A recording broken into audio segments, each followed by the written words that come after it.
This is Mama Unleashed. Knowledge, information, truth and tools for you, so you can become the happiest mother you know. Hello and welcome to Mama Unleashed, the podcast for women who want the most out of motherhood. I'm your host, Dr. Jennifer Hacker-Pearson. Thank you for taking some of your time to listen to this episode. As you know, this podcast got a little makeover recently, and to celebrate its relaunch, I'm giving away 3 $50 Amazon gift cards to you, my loyal listeners. All you need to do is rate, review, and follow Mama Unleashed on your favorite podcast app or on YouTube at Dr. Jen Hacker-Pearson. Then send me a screenshot of your follow, rating, and review to podcast@drjen.com.au. and you're in the draw. It's so simple. T's and C's are below and at drjen.com.au/podcast. Now on to the show. Today I have Lauren Ellis as my guest. Lauren is a fabulous mum of 2, soon to be 3, a mum coach and host of the podcast A Happy Positive Life. I asked Lauren on the show to talk about why mothers must prioritise themselves and how we can do that. We talk in detail about that and offer some very simple real-life strategies you can incorporate into your life right now. But as Mama Unleashed conversations tend to go, we end up covering so much more than that, including having fun in motherhood, exploring our passions, being less serious, and training our brain to thrive in motherhood. Lauren, hello. Thank you so much for being a guest on Mama Unleashed today. I'm so excited to hear about your strategies about how mums can prioritize themselves. And before we talk about that and we learn a little bit more about why mums must prioritize themselves, can you just tell us a little bit about yourself and how you got into this work? Absolutely. Hi, Jen. Thank you so much for having me on your podcast. I'm so excited to be here. So my name is Lauren Ellis. I'm the creator of A Happy Positive Life. So I've got a podcast and I'm also a coach for mums. But how I sort of started, I guess, my journey into where I am today. So motherhood, I would say, hit me like a ton of bricks. I always wanted to be a mum. That was something that I really felt innately that I wanted to do. But, you know, the expectation versus reality just shook me. I wasn't really ready for it. I found that newborn phase just, a blur. I was struggling to breastfeed. My little one was a terrible sleeper. All the struggles of new mum life that I hadn't foreseen coming.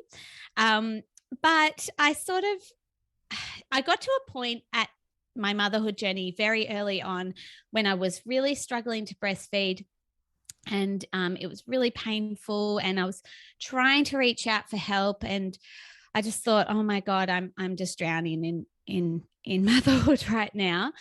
But I kept persisting with it. And then it started to turn a corner where it started to get a little bit easier. But then all of a sudden my baby just started really fussing, and he wouldn't he was having all these tummy aches. My milk was sort of decreasing. I was thinking, what the hell is going on? So I frantically called the breastfeeding helpline, the Australian breastfeeding helpline. And I said to them, like, what's happening? What could this be? I finally got the hang of breastfeeding and now it's all going wrong. And so she sort of went through a list of all these things that it might be. And I was like, no, the latch is fine. Everything's fine. And then she said to me, are you looking after yourself? Are you feeding yourself? Are you sleeping? And I was like, it didn't even occur to me to look after myself. And she's like, how are you meant to provide for your son if you're not even caring for yourself? So that was like a huge light bulb moment for me. I was like, oh my God, my own self-care actually doesn't just affect me. It affects everyone around me, especially, my son, who I'm primary caregiver for. Like, if I don't look after myself, I can't look after him. So that was a huge moment for me. And then I started to really delve into like what actually fills my cup, what makes me feel good about myself, and sort of led on from there. And I started to implement hobbies back into my life, and just sort of found little ways that I could care for myself and, make sure that I was a priority every single day, not just like when I had a free time. Like I made sure that I was looking after myself in any way that I could. And then as I started to feel a little bit more like me, I started to sort of want more from my life. Like I sort of wanted to do more, and I wanted to share what I had learned with other mothers. So then I decided to it started as a blog. I started a blog and just wrote about my experiences. And then I got on social media and I started sharing on there and putting myself on camera for the first time, which was terrifying. And then I thought, I like writing, but I'm stronger in talking. I'm going to start a podcast. And that's where I started my podcast, where I just share my stories, my experiences, what has helped me. And I get to talk to all these amazing women and get their take on motherhood and what's helped them. And the podcast is all about self-care and self-development. And Fantastic. It's just grown from there. So we'll put a link to it in the show notes as well, so people can check it out for sure. I think it's a really valuable resource for mothers. And I find it so interesting that, when we become mother, or when we're pregnant and we go through, the antenatal classes and all the kind of like write your birth plan and all this sort of stuff, and nobody ever at any point says, now hang on a minute. Like you said, I think you said it was like you're the vessel for this child. You are going to be, especially if you're breastfeeding, but even if you're not, you are basically the plant that needs to be watered, because you as the plant needs to feed this child. And I don't just mean physically feed, but nurture and look after this child. And we don't get told that. And so it's no wonder that women run themselves into the ground when we're trying to keep up to these crazy ideals out in the world that are crazy, literally. And then, the child's not thriving. And we're like, well, what's wrong? It's like, well, you're not thriving. Exactly. Yeah, that's right.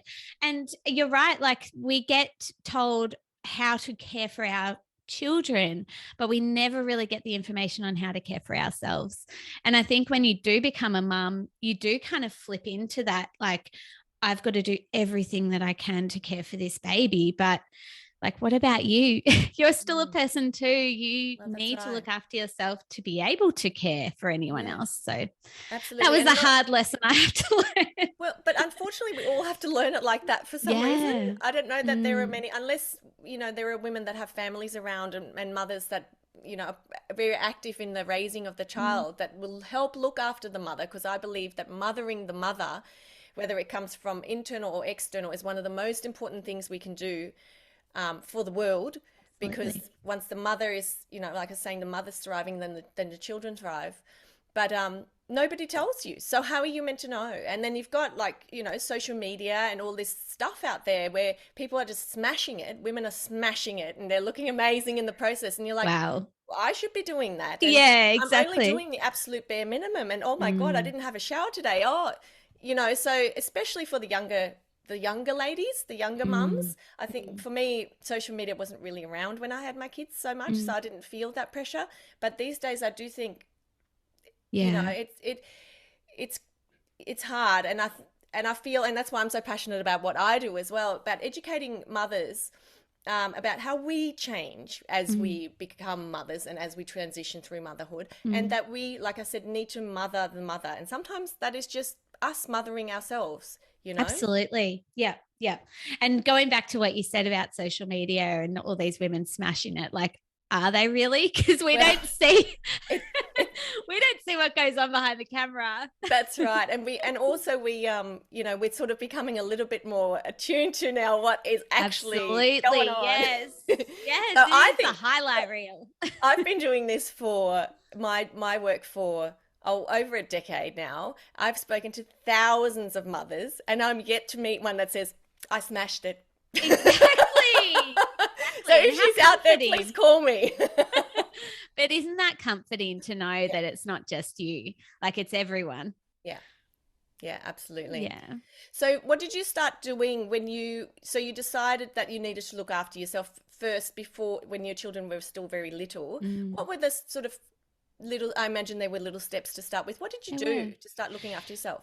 The first thing I did was actually allowed myself to rest, because Nice. I was one of those mums that's like, okay, the baby's asleep. I've got to clean the entire house because, this is my only chance to do that. Or like, I felt like I was always in, like, I've got to be as productive as I possibly can, even though I was just so burnt out and so tired and so depleted.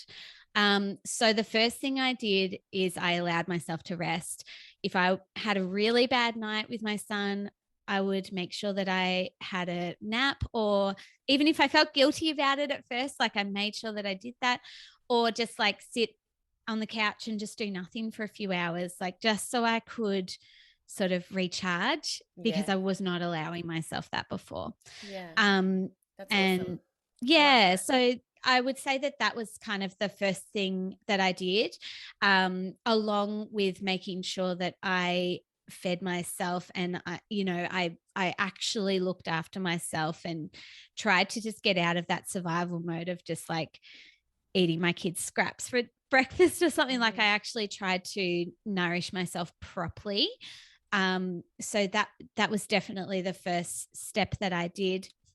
I would say probably the second thing I did was start to implement little things that I really enjoyed back into my life. Like, I was a dancer for a long, long time. And I always like to move my body. I feel better when I'm moving, and I just felt really stagnant, and I felt like I wasn't getting out of the house a lot. So I just started doing like little yoga classes from YouTube, or, just something, but I made sure that I did some sort of movement every day, because that I knew that helped my mental health. It wasn't even about the fitness or anything like that.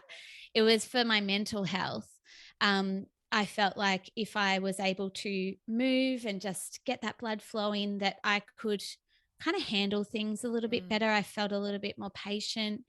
And it Um, does, because yeah. movement is so important. And like you said, it does get the blood flowing, and the blood flows all through the body, including the brain. And so Mm, if you're feeling you've got foggy brain, or, you're feeling depressed or something, the best thing you can do is move, because it gets your blood going just for exactly. one thing. Yeah. And sometimes it is the last thing you feel like doing, Yeah.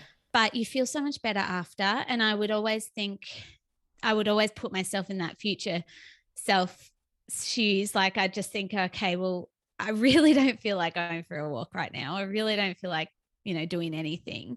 But once I've done it, I know that I'm going to feel better. So Mm, that was the push that, helped me just do it. And it wasn't even strenuous. It's not like I was going to a pump class or anything. Like, I yeah. was just doing some, like, started off with a little bit of stretching and just kind of like rolling my shoulders, moving. And like, if I felt a little bit more energetic that day, maybe I would do something a little bit more. But on the days when I didn't feel like it and I had a bad night with the kids, like, I would just do something Yeah. just to, yeah, keep up And that routine and just make me feel a little bit better. And it, like you said, it doesn't need to be anything major. And No. sometimes the simple act of just putting on, say want to go for a walk, putting on your shoes is Mm. enough to trigger the, what's the word I'm looking, like the waterfall, what I mean, Yeah. to get you out of the house. So if you make it objective, all right, I've got some, my partner's home at 4 o'clock, let's say, I've got Mm. some time. At 4 o'clock, I'm just going to put on my shoes.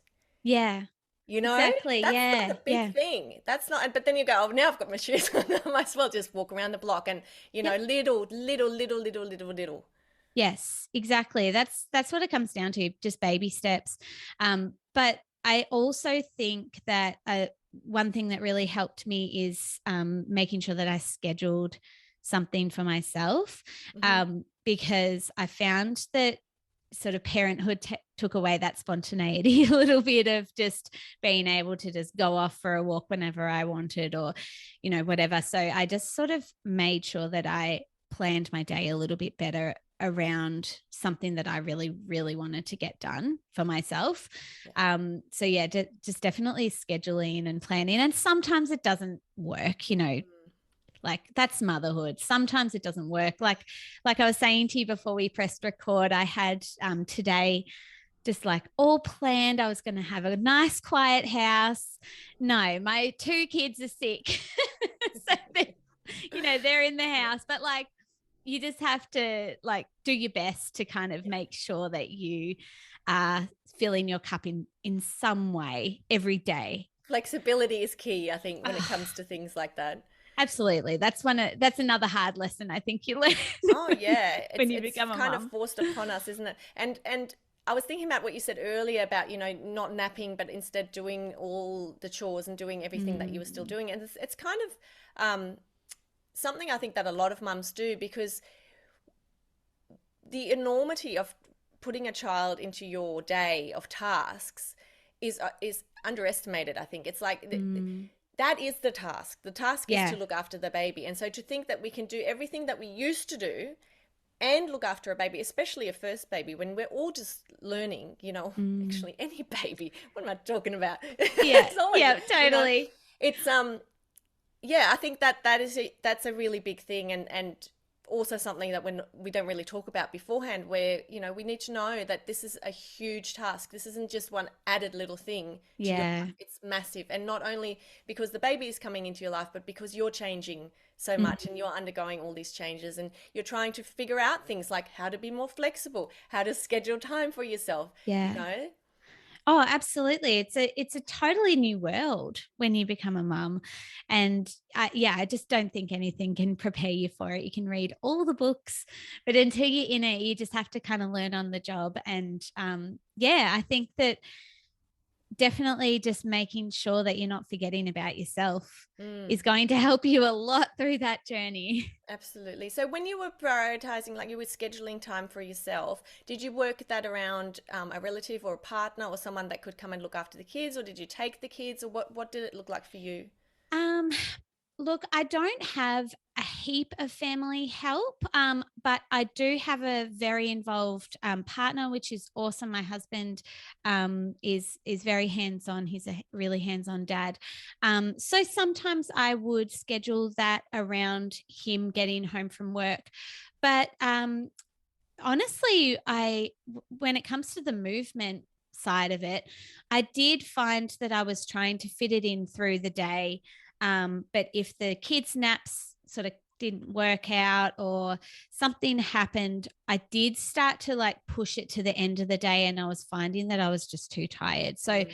I went back to the drawing board and I thought, okay, when am I the most energized? And it's always in the morning. So I thought, okay, can I just get up like a tiny bit before the kids and see if I can do it then? And the first morning I did it, I was like, this is amazing. It's so quiet in the house. I don't think it's ever been this quiet in this house. So I actually really liked getting up earlier than the kids. So 15 minutes became 20 minutes, became, half an hour. And then I found that I was getting up about an hour before the kids, and really enjoying it because that Mm. was my really, sacred time.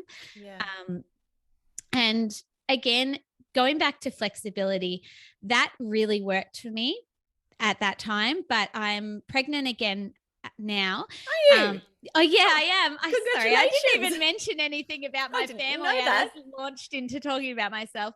Um, How far are you? I'm 30 weeks today, Oh, actually. wow. You're like coming towards Oh the end yeah, now. I'm like pretty pregnant now. Wow. Feeling very heavy.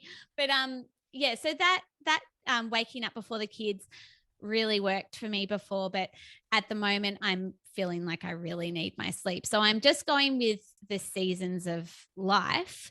Mm. But I'm a lot better at prioritizing, little things for myself than I was back then. Back then I needed a strict schedule. Otherwise it just wouldn't happen. So yeah, getting up earlier in the morning was just like bliss.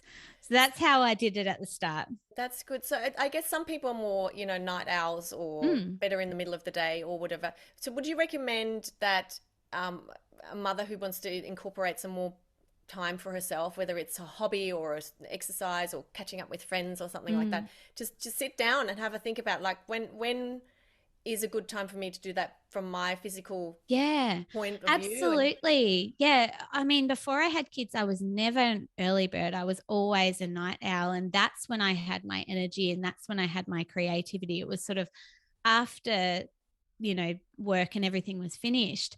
So I would just say, look at what suits your life. Not everyone's going to want to wake up at 6 or 5 a.m. And that is totally fine. If teenage me could hear me saying that I'm waking up at 5 a.m., she'd be like, what is going on? Who are you? Yeah, exactly. So I would say that just, follow your own energy. Like, when do you feel most energized in the day? Is it the morning? Is it sort of around lunchtime? Or do you feel most energetic and creative in the evenings? Like, go with your routine, but just make sure that you can slice out a little piece of that time for yourself. And I liked the way you said it was, first it was 5 minutes early, then it was 10, 15 and so forth. And I guess it's the same with slicing out time for yourself. Like, you're not probably not going to get an hour straight up. No. Even if you're in the middle of the day kind of person, it's very unlikely that you will get from 12 to 1 every Wednesday or whatever it is. You know what I mean? Absolutely. And so I think taking, again, little steps, I think little baby steps and little increments to lead to a bigger place. Yes, absolutely. Absolutely. And like we said before, you do have to be flexible. Some days you might get an hour. That's awesome. But other days you might only get 5 minutes. But just so long as you are striving for some time. Yeah. That's the key, I think. And I think that igniting that passion within yourself, regardless of what it is such an important thing in motherhood, because we are so focused on giving. We're always giving and looking after our children, giving to the household, giving to the partner, giving. Yes. So we need to take a little bit back for ourselves. And I think for a lot of people, they might go, oh, but how do I do that? It's like, well, what lights you up? What makes you happy? What makes you go, oh, that was amazing, even though it was just 10 minutes. Yes, absolutely. Yes. Oh my gosh, I totally agree. And our giving tanks can get really low sometimes because we are constantly providing for everyone else. And sometimes, if we're doing all the things like resting and nourishing ourselves with good food and moving or whatever, sometimes still that's not quite enough. Like, we actually need to do things that fulfill us and that are just fun. Like, and I think we forget about fun sometimes. Yeah, absolutely. I think fun is so important. I think if we eliminate fun, which is easy to do when you're a mother, because it can get a bit, boring and stuff. But if we eliminate fun, then it's over. In my opinion, it really is. Totally and what I used to do with my kids when they were littler, and this is a bit crazy, but if it just got all a little bit too much, I put on the music and we just shake our butts, like literally just who could do the best butt shake, and then we'd all end up laughing. And that's all you need. That's all I needed. And I was like, okay, I've got more energy now. I can keep doing this. And so you don't have to do anything silly like that, but something that's fun, something that makes you happy. I totally agree, and I talk about this a lot on my podcast as well. Just not forgetting about fun and making sure that you are doing something, like, not just fun for the kids. No, like for you. Fun for you. Yeah, exactly. And I really like just drawing and things like that. So I know that my kids love coloring, and that's something that we can do together. But sometimes I just need to sit down and just I'll put on music just to, get a bit of atmosphere in the house, and just drawing or mucking around with them, or just going off and doing something that I enjoy. But I think that implementing fun into your day is so important, and we can so easily forget it. We do. And I think we have a tendency to go very serious. If this is very serious business about having a baby and raising a baby, and it's very serious, and I think we have to take the seriousness out of it in a sense. I mean, it is obviously very serious business, but if we can't bring the fun and be a bit silly sometimes, and also just go, I made a mistake. I Yeah. didn't, or it didn't work out the way I planned, and just go, I'm saying this as if I'm a pro. I struggle just as much as everybody else. I Yeah. don't want to make it out that I'm like, I know all the answers. I certainly do not, and I still make Yeah. plenty of mistakes. But to not then go, oh, I made a mistake and beat up on yourself, and I'm a terrible mother and I can't do this and blah blah blah, and just go, I made a mistake, and just leave it at that, Yeah. and then Yeah. move on, and not be so serious. Like, do you know what I mean? Yeah, absolutely. But I do think that it takes, like, I think sometimes when I say, have fun and all that sort of stuff, if you're in a really dark place and if you're really struggling, you're just on autopilot, it might actually take you a little bit of time to get to the stage of just being able to have fun and accept your mistakes and, go with the flow. I think that you actually need to work up to that, like Totally. allow yourself to rest and heal and be gentle with yourself, and when you're feeling a little bit stronger, like add to that and add to that, and until the point where you can see the lighter side of your kids spilling milk all over the floor, and like if you're not in a good headspace, that can just send you over the edge. Yeah.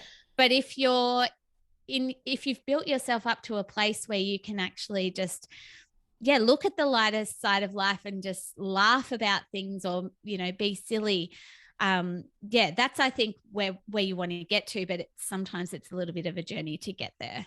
Definitely. But, from a neuroscientific perspective, it's all about the mind and the thinking. And so if we're thinking, say we're thinking in this direction, and then we need to try and shift over that way, it's not simple. You have to just, like, again, coming back to the baby steps, little baby steps, and retrain your brain. And, you don't have to go from feeling unhappy to, I'm the happiest person in the world. But, like, just a little bit.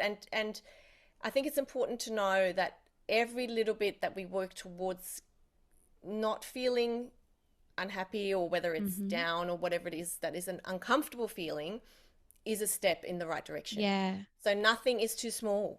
Yep. Yeah. I think that's really funny that you mentioned that, because I've actually got a perfect example from this morning, because like I said, my 2 kids were sick and I thought I had this, me time. And I really went into, oh God, this is so frustrating. Like, why do they have to get sick today? I was really looking forward to this interview with you, Jen. And like, I was thinking, oh, why does this happen to me all the time? And I just really went into this negative spiral. And then I thought, like, I sort of just, and my kids were also, I think they could sense it, because they were like, my oldest asked for a second breakfast while he's still eating his first. My youngest asked for a Tim Tam at, before 8:30 in the morning. Like, they could tell that I was not, I was about to blow. The universe is challenging you. I just really felt tested at that time. And this is just this morning, like, it happens every day. But like, I just thought, I stepped away from that situation. I was going to explode. I just stepped away from that situation. I just like had some deep breaths, and I thought, this is not the mindset that I want to be going into this day with. Like, your podcast is all about the science of becoming a happy mom, and I'm coming into it like, God, these kids, like, I just didn't want to start my day like that. So I really just started to think, okay, I feel like I'm being a little bit tested at the moment, but like, what lesson am I getting from this? Like, I'm getting lessons of, okay, I need to breathe. What is actually terrible about this situation now? It's actually not that bad. It's not going to end the world that they're just going to sit on the couch and watch TV while I'm doing this podcast. It's okay. And then I just started looking at some of the positives, like just focusing in on gratitude. Like, okay, actually, I don't have to rush around and do the school drop off this morning. I can make myself a nice hot breakfast, and I don't have to pack lunches. Like, I can just make them something later, and I've got time to go and have a shower and wash my hair, and like, and then that spiraled. So it's funny how you can spiral down and then you can spiral back up. Oh yeah, like, you totally can. Yeah, I just started focusing on all the positive things. And then I thought, those poor little puppets, they're probably feeling terrible. They've both got colds. And here I am going, oh, you're doing this to me on purpose. Like, it just fully changed my mindset. Just sort of acknowledging that I was feeling really frustrated, but then thinking, okay, it's actually not the end of the world. Like I do actually have some things to be grateful for in this moment, and I can like change my mood all by my mindset. So yeah, I think mindset is just so important. So important. It can, well, it changes your mind, changes your brain. So you absolutely, know and it what I can mean? change your whole day. Like I could have Yeah. gone into this whole day with like, oh, my kids are sick Mm. and but it doesn't help anyone, and it No. doesn't make me feel good. And so just by having that little mindset shift, and I actually, wrote in my journal about, because that helps me process my thoughts if I'm writing.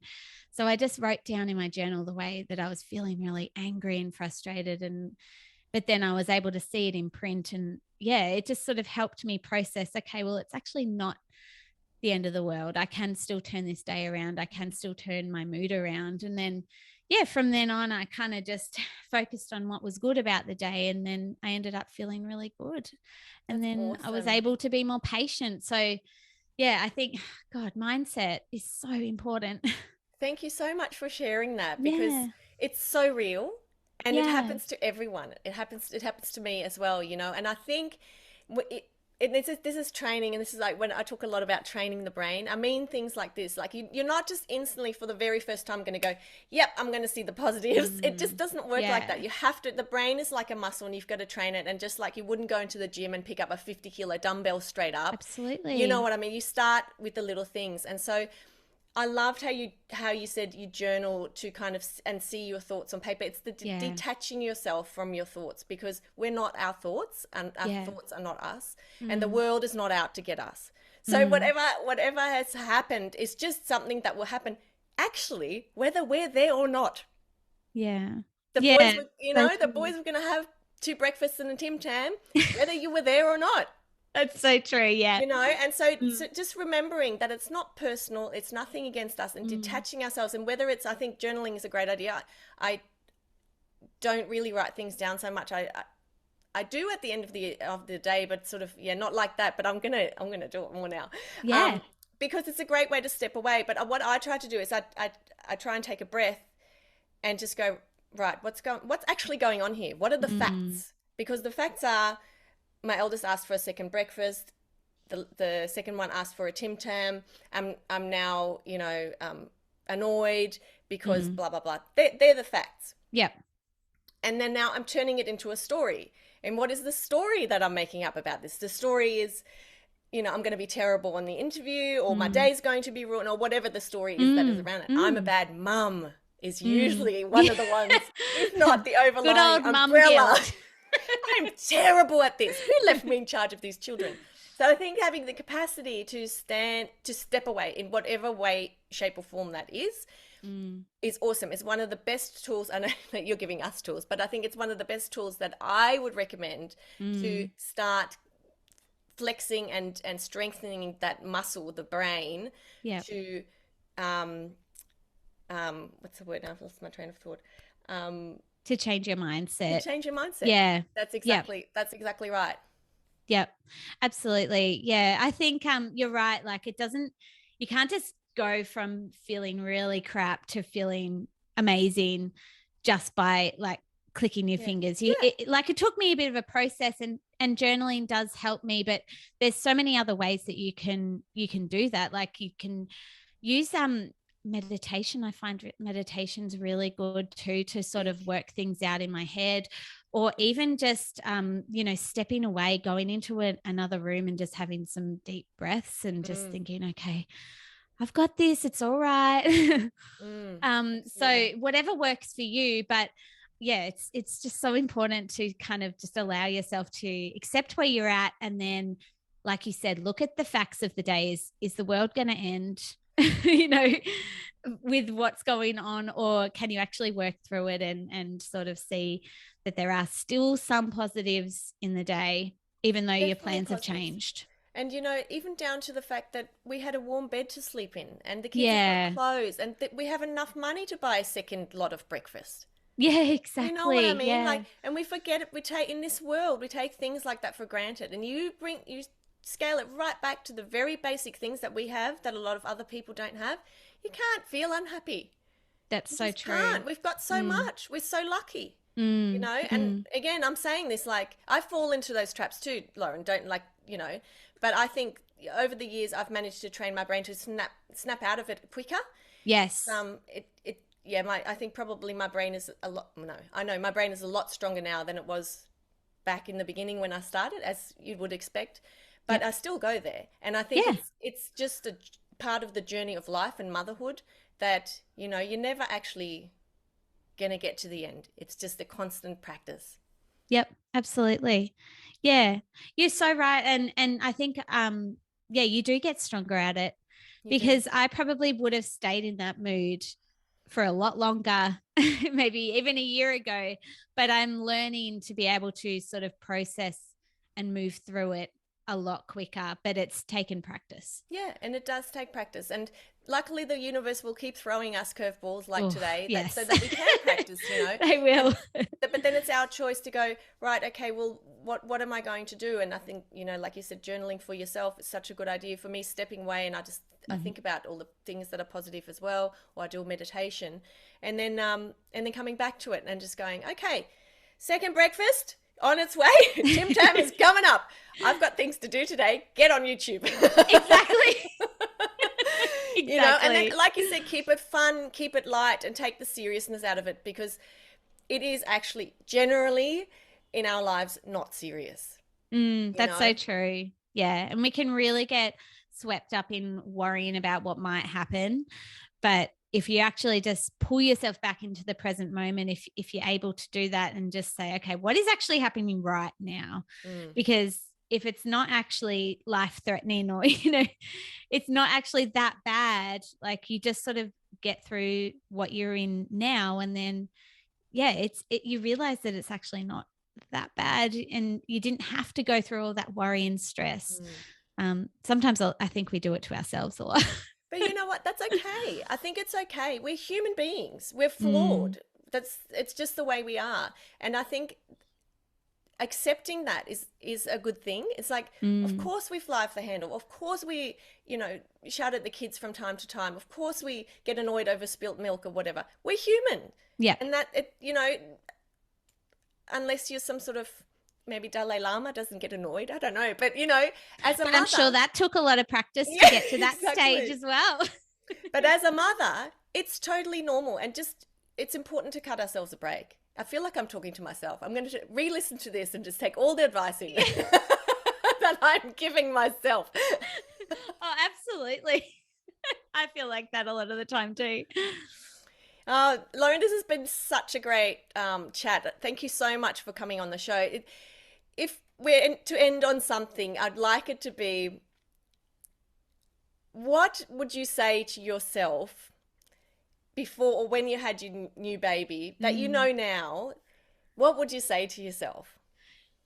Oh, that's a good question. I know I it's a think tricky one. it is, but I think that, everything that we spoke about, like, they were all the lessons that I had to learn. And I just, I probably would just want to give myself a hug, like going back Yeah, and just I love say, it. it's okay. Like, you don't have to try so hard and push yourself to the limits. Like, things are actually going to be okay. You've got beautiful, healthy children, and like, it's okay to look after yourself. And I think that I would probably be a lot more nurturing on myself back in those early days, especially. I love um it. and like I said, I'm pregnant again, so I'm just doing it a whole different way now. I've learned so much, so much, as That's you so do with, good. yeah, but I just think that I would just be a lot more kind on myself, a lot more nurturing. And yeah, I would probably just go back and give myself a big hug. I love that. And I think I would do something exactly the same, Mm, yeah. actually.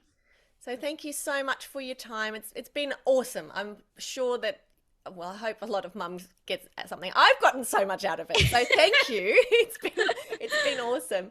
And I wish you all the best with the rest of your pregnancy. Thank you. Yes, Thanks. I'll keep you updated. Yes, please do. Please do. Yeah. Thanks, Lauren. Thank you. Oh, good. You're still here. Thank you so much for your time today and for your interest in becoming a happier mum. I truly hope this episode has been informative and inspires you to take deliberate action to thrive in motherhood. Remember, it doesn't matter how teeny tiny your action is, it all adds up. Now go and win yourself one of my three $50 Amazon gift cards. All you need to do is subscribe or follow, rate and review Mama Unleashed on your favorite podcast app or on YouTube at Dr. Jen Hacker Pearson. Then send me a screenshot of your follow, rating and review to podcast@drjen.com.au and you're in the running. It's so simple.